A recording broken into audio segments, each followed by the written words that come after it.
Hola, espero que te encuentres muy bien. El día de hoy quiero hablarte de la investigación etnográfica. Mi nombre es Lucero Rodríguez Espinosa. Para ello, vamos a hacer un análisis de la publicación, debates, informes y entrevistas sobre la investigación etnográfica de Teresa de San Román, publicado en el año 2009, con la finalidad de entender el método de investigación etnográfica y su aplicabilidad. El trabajo que te voy a presentar el día de hoy consta de dos apartados. En el primero te voy a hablar de la investigación etnográfica, atendiendo sus generalidades, su método de investigación y su aplicación, y por el otro lado, la aportación que ha hecho la etnografía a la educación. Pues bien, dentro de los antecedentes que tenemos dentro de la etnografía, tenemos en la investigación que han realizado los antropólogos y los sociólogos a través de los métodos de observación participante y de las entrevistas, que le dan fundamento a todos algunos avances que tenemos dentro de algunas ramas de las ciencias sociales, de la antropología, de la historia, de la etología y de algunas otras ciencias que abordan este tipo de procedimientos. ¿Qué es la investigación etnográfica? No son más que descripciones detalladas de situaciones, de eventos en los cuales se involucran personas a nivel individual, a nivel grupal, a nivel colectivo, y que a través de las interacciones que surgen dentro de sus comportamientos nos permiten dar evidencias de la parte observable, y esto nos fundamenta en lo que es la realidad.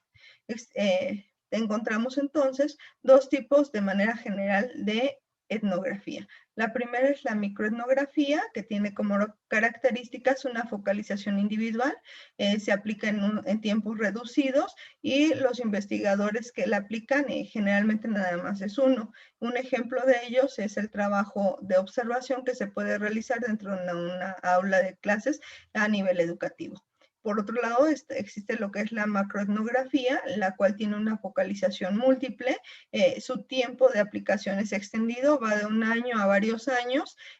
Por lo tanto, participan por lo menos dos investigadores dentro de su proceso, y estas nos lleva a análisis y a resultados más interesantes. Por ejemplo, ejemplo de ellos tenemos como muestra lo que son las reformas educativas que hoy en día se aplican dentro de nuestro país. Ahora bien, ¿cuáles son las características de la investigación etnográfica? De manera general identificamos cuatro. La primera nos habla de que tiene un carácter fenomenológico o émico, es decir, que es opuesto a analizar solo los aspectos éticos, por lo que trabaja con las conductas internas de los individuos que está analizando. La segunda nos habla de que el investigador debe ser persistente, debe ser tolerante y debe de tener un trabajo continuo.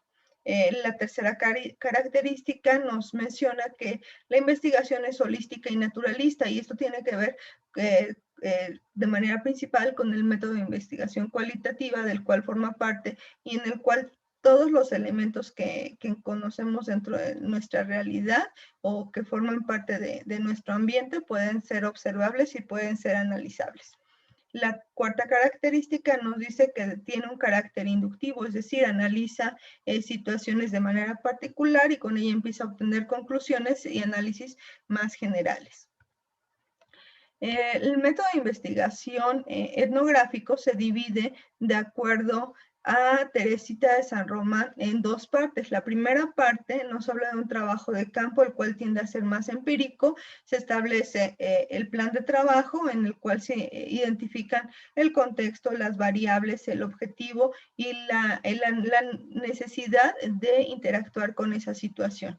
Para ello son importantes también identificar dos situaciones. Uno, saber y tener en cuenta que el sexo del investigador puede influir en el resultado que se esté obteniendo. Y el segundo es que de inicio lo mejor que podemos hacer es que el investigador no tenga una relación previa con el contexto en el lugar donde va a trabajar. Ya con eso se establece entonces el objetivo de investigación y podemos pasar a la segunda etapa. En la segunda etapa hablamos primero de un desarrollo inicial en el cual existe la contrastación y la medición de lo que ya previamente se había planeado, y así se obtienen nuevos descubrimientos. ¿Por qué voy a obtener nuevos descubrimientos? Recordemos que al tener una observación participante podemos tener acceso a las conductas internas de lo que está suscitándose a través de la parte émica, y pues esto nos da nuevos parámetros a medir o nuevas situaciones detectadas. Así podemos establecer ya de una mejor manera un diseño técnico y un diseño teórico-metodológico. Dentro del diseño técnico, pues vamos a establecer los procedimientos y las técnicas que conectan con la teoría y con los datos para poder contrastarla. Y en el diseño teórico-metodológico, ya de una manera todavía más formal, pues vamos a tener ya bien la formulación de la hipótesis, el planteamiento del problema, los objetivos y de manera definida las variables con las que vamos a estar trabajando. Se le da continuidad al trabajo de investigación para obtener al final un informe en el cual pues obviamente vamos a tener las conclusiones, y es importante también hacer mención que para que resulte útil toda esta investigación es necesaria la validación de las conclusiones, esto a través de todos los elementos y los recursos de los cuales nos hayamos apoyado y en los cuales se integren las evidencias. Pues, hablamos, por ejemplo, de los audios, de los videos, de las entrevistas y de todo aquello que hayamos considerado relevante aplicar. Pues bien, Teresita de San Román, en su publicación Debates, Informes y Entrevistas, en el momento de aplicación nos hace énfasis en varios apartados que yo resumí en 12 postulados o principios. El primero es el de que debe existir una observación participante.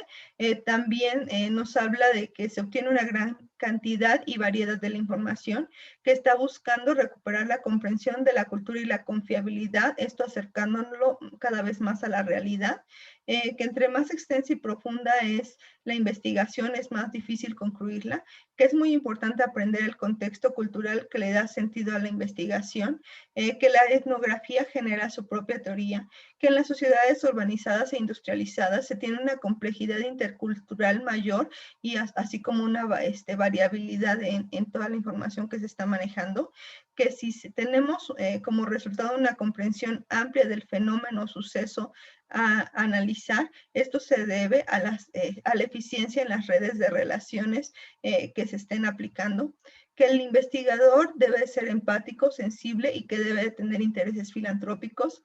Es fundamental identificar y tener siempre presente el contexto teórico y el contexto sociocultural, que al delimitar la investigación se deben considerar efectivamente todas las variables que le expliquen, no debemos omitir una por no considerarla importante o relevante, y se recomienda que al concluir la investigación se haga formulando una hipótesis causal o interpretativa.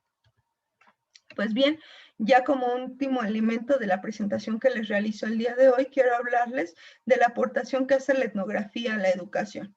En este apartado podemos identificar que primero influye en la innovación pedagógica, didáctica y curricular, como ya lo había mencionado hace unos minutos, que nos permite analizar los efectos que producen los cambios en las estructuras organizativas, porque nos da los parámetros y los elementos que he identificado previamente y que dan situaciones como estas dentro de las áreas de trabajo y que nos modifican algunos patrones. Nos permite dar un seguimiento de la trayectoria educativa de todos los agentes involucrados, así como un seguimiento de las culturas y subgrupos, entendiendo por qué son diferentes unos de otros, aunque estén dentro del mismo contexto. Finalmente, nos permite tener un acceso al currículo oculto que está implícito en el sector educativo, en este caso, que normalmente y de manera formal no se menciona, pero que sí tiene efecto dentro de las variables y dentro de los resultados obtenidos. Bueno, esa es mi aportación. Hasta aquí con mis comentarios. Solamente me resta hacer mención y recordarles que en algún lugar algo increíble está esperando ser conocido. Esa es una aportación de Carl Sagan. Gracias.